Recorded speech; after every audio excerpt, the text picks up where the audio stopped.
Hi, this is Mass Rundown. If you enjoy movie reviews, short and trailer reactions, you're in the right place. So why not subscribe and hit the like button down below. Today we're going to be reviewing Season 1 of Squid Game. Do you think it's going to be a season 2? I hope so. I hope so.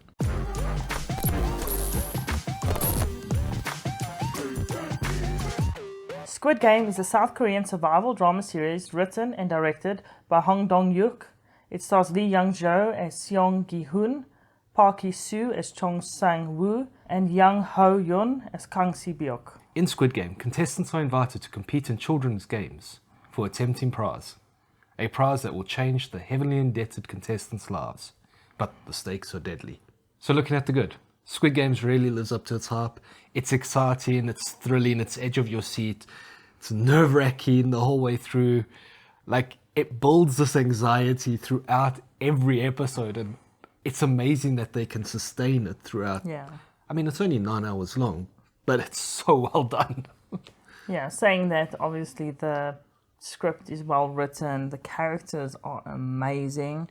There's such depth to the script and to the characters that you get to see different viewpoints of the games that I didn't actually expect we'd see as much. No, you really get into each character, into their motivations, and even the characters that are doing dubious acts and stuff that are like, I don't agree with that, I don't like you, I still almost can understand them. Like, they've all got their misgivings. They're all heavily in debt. They've done bad things. They've done stupid things. Our hero particularly. But you understand them and you almost feel bad for a lot of them. There's one or two where I don't feel bad for. No particular one. But I think that's the good thing about the show. It makes you like and dislike characters. Yes. But it also makes you kind of understand why they're doing what they're doing. Because it's such a complex environment that they've been placed into that you can almost see yourself doing some of the same things. And the show really centers around Song-jae, and he's number 456. Such a cool character, such a likable character. And he's down on his luck the whole time, and he makes such stupid choices. Yeah. But you feel bad for him, and he's got this optimism in people, and he's such a cool character. He's very likable. Yes. And even when he's doing bad-ish things to get ahead in the games, which isn't very often, surprisingly, because he's one of the most honourable there. And he helps the most people, I would say. Yes. You still, like, you see the sadness in his face that he's had to hurt someone to get forward in the game. The actor was amazing. The actor was absolutely amazing. I think all the actors were pretty good. Also, I think the actress who played Kang Si-byuk was amazing. Yes. She was so stoic, but able to be vulnerable at times, which you didn't expect. To be able to portray emotion through a stoic character is insanely good acting, and she could do that. She was amazing. I also liked the lady who was a bit crazy. The crazy one was brilliant. She did an amazing job. But I think everyone was really good. Even, the guys in those very basic suits, they were very almost mechanical-like. Yes. And you can almost feel for them too, because it doesn't feel like they necessarily want to be there. But there's some other intricacies going on. Everybody was kind of there because they almost forced to be there. Through financial means, through social means, through whatever means. Everybody was kind of forced into being there. I think that speaks to a lot of what, to me, the show is about. Because it really shows you how people who are down on their luck, especially financially, who come from the poorer socioeconomic classes, really get taken advantage of by those in the upper middle classes. Yeah, totally. And it's almost as if people in the lower middle classes are not human. And Song Ji-hyun even alludes to that at one point, saying, we're not horses for you to... they're not horses, they're people. To bet on. Yes. Because that was his favorite gambling method, I presume. Horses. The horses. And that's how they get treated, basically like horses running a race to see who's going to win. Yeah. And there's such lack of empathy going around, and not necessarily only with the contestants, but the rich people just like, oh, it's so detached. Very detached. But yeah, the exploitation is so rife in this. You just feel for the characters because they feel like they don't have a choice. They feel like their lives at home are worse than the threat of death. Yeah. And the show really does a good job in almost showing that to you visually.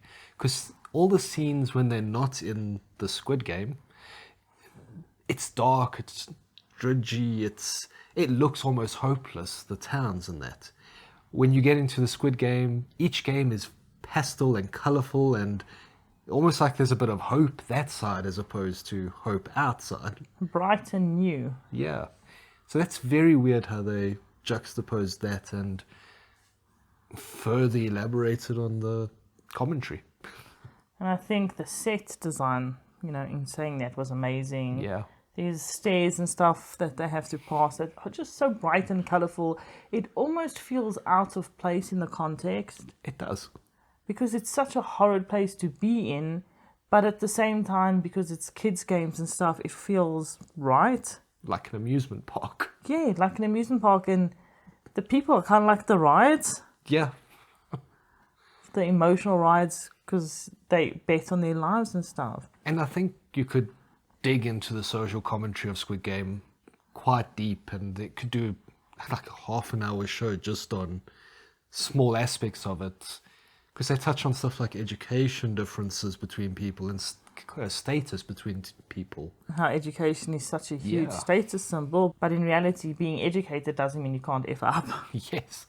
And it's a testament to the writing and the filmmaking that everything is almost foreshadowed, and there's Easter eggs all throughout the show, and it definitely deserves a second watching just to pick up those little nuances and the little things in there, and it's going to be like, oh wow, okay, cool. But brilliant. Yeah, there's a lot of things you will miss with your first watch because of that foreshadowing.